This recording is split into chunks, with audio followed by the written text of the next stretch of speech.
And welcome to the interview on France 24. As the Syrian conflict enters its fourth year, the refugee crisis it has generated in the region has become the greatest humanitarian challenge in a generation. Meanwhile, in the Central African Republic and in South Sudan, old humanitarian problems have been magnified by ongoing ethnic and political violence.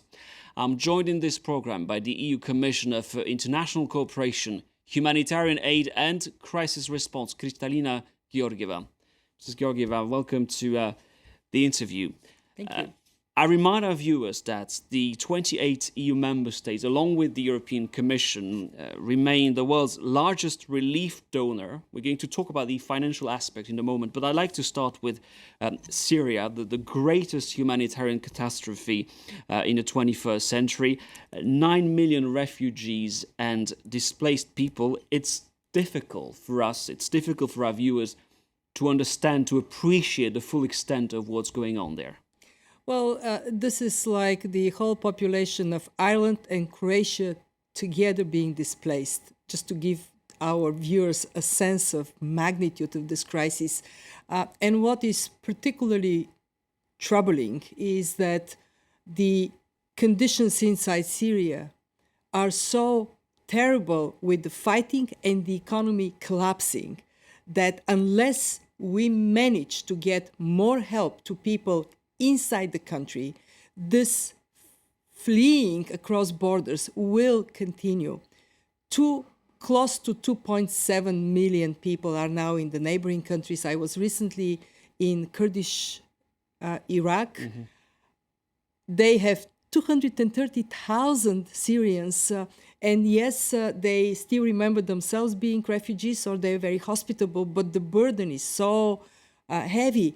And imagine what it is for Lebanon, what it is for Jordan, what it is for the Turkish, especially border regions.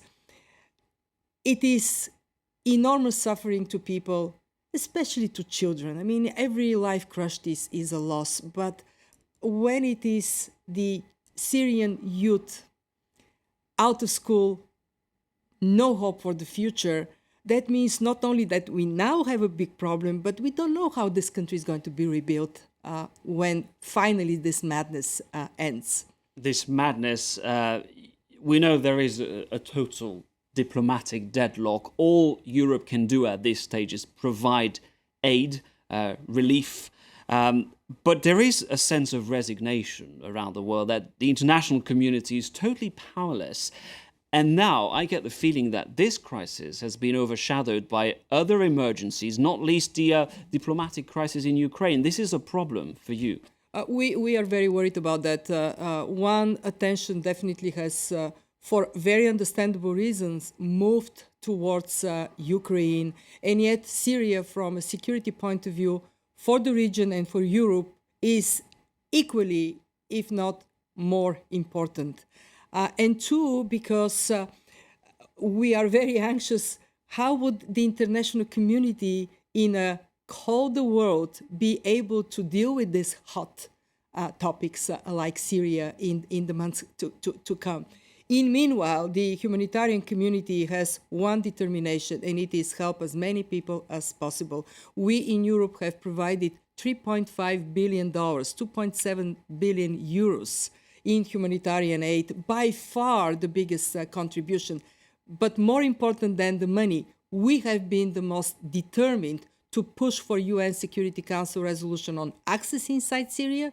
So people in terrible conditions get the help they deserve as human beings, but also to protect an even bigger flow of refugees across the borders.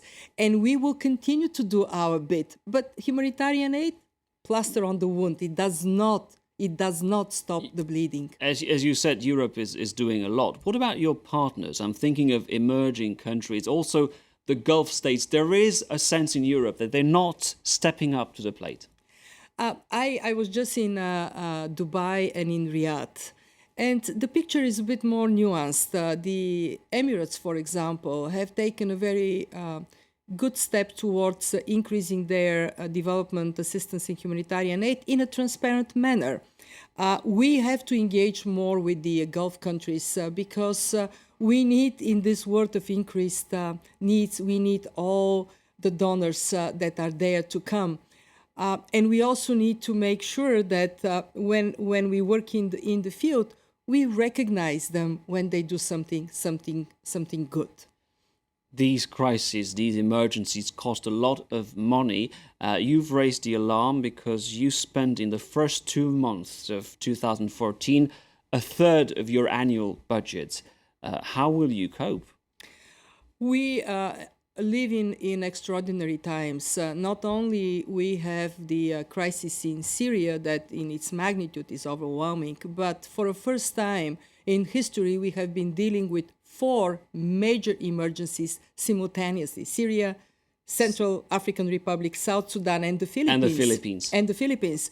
And that, of course, puts enormous pressure on all of us. I am confident that we will stand up to the task of mobilizing resources.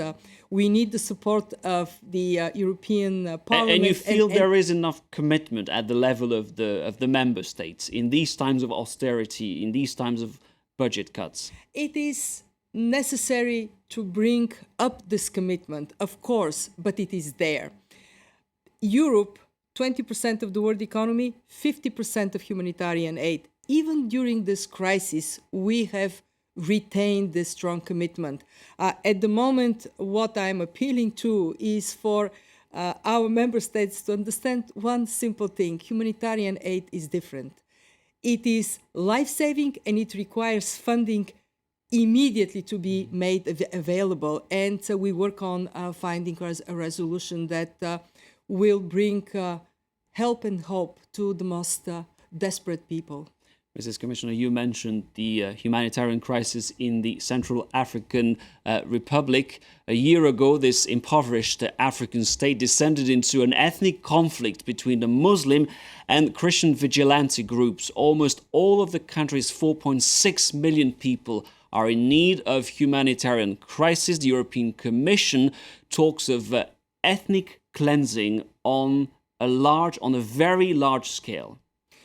The Central African Republic is really tragedy that should have not happened. The world for a long time has forgotten this country, and the result is what we now have.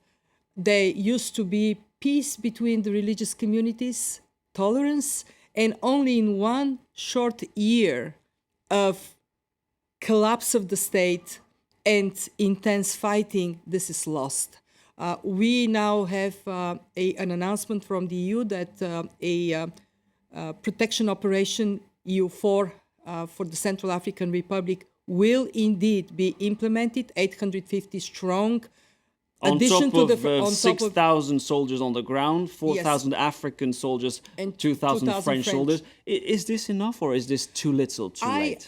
It is what would come is very crucial, because it would alleviate the burden on the troops that are already there, especially on the French troops, in very complicated parts of Bangui, the capital, at the airport, and 2 of the parts of the city where violence is most severe.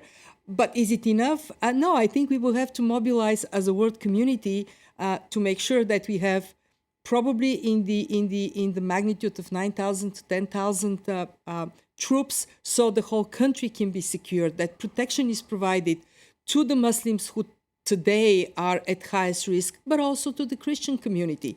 Because what is clear at this stage of the crisis is that the new transition government is not coping with the crisis. I think the UN said earlier last week that the government is just overwhelmed by what's going on. We have to stand by them, because the state in Central African Republic, even in the capital, but definitely outside of the capital, has evaporated.